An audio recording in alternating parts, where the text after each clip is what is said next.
Hello, welcome to my YouTube channel, Wake Up and Live. This is Bob Montego, and today we want to talk about a well-discussed topic in the U.S.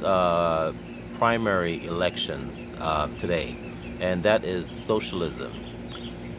Socialism is one of the most misconceived systems in the United States, especially because the United States has spent so much resources over the years fighting the Soviet Union in the Cold War, um, that it has developed this posture that socialism is somehow identified with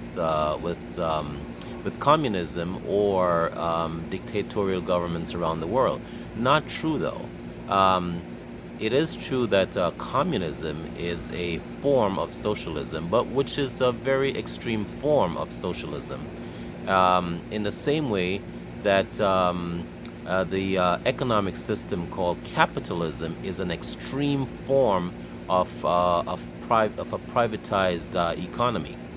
But socialism, as we know it, though, is actually a system of economics by which government has some control over the production and distribution of goods and services in order to protect the poor from the disparity of the rich. What do I mean by that? Most countries around the world, in Europe, for example, most countries are indeed socialist countries. Why are they socialist countries?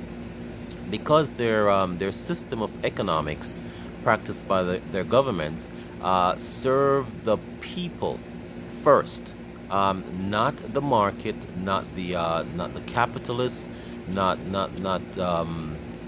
the system itself, but people first.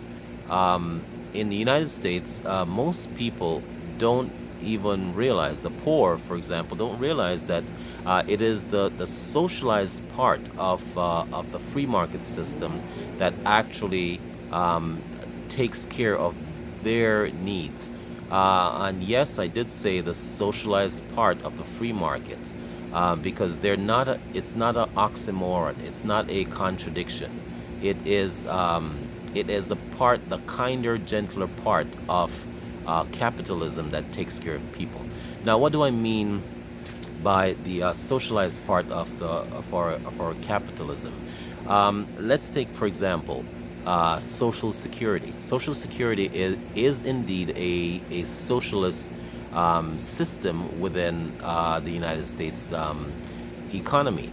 Social Security ensures that people actually have savings and some sort of social safety net when they grow old and can no longer work. That money is paid from the government to for their well-being, so to speak. And some people supplement that with maybe some retirement money from some other company that they have. Yes, that's a socialist system within the capitalist economy. Let's look at another one, for example. How about social workers? What do we think social workers do? Social workers serve to ensure that those who cannot afford certain benefits or certain privileges because they're poor are in fact given services by the government. That's primarily what social workers do. Look, for example, at Medicare. What do you think Medicare is? Medicare is in fact a socialist system, again within our capitalism.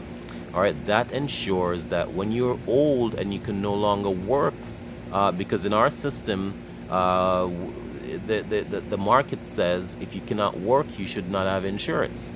Those who cannot work should either go find work and find a means of paying for insurance, or or if you can't at all, absolutely at all cannot, then the government will help you out with Medicaid.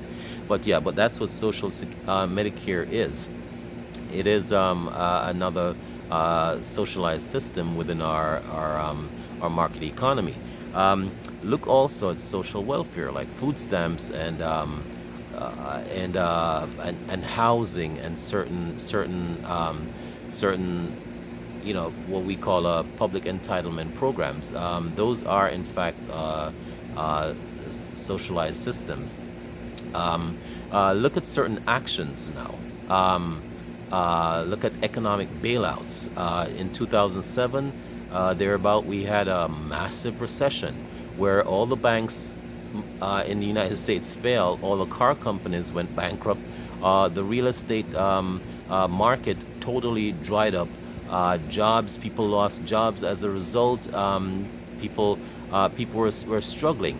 What did the government do? The government employed a socialist system of redistribution of wealth, right? Bailing out the banks and the car industry and many other industry, like the financial security industries, certain systems that were considered essential, like insurance companies.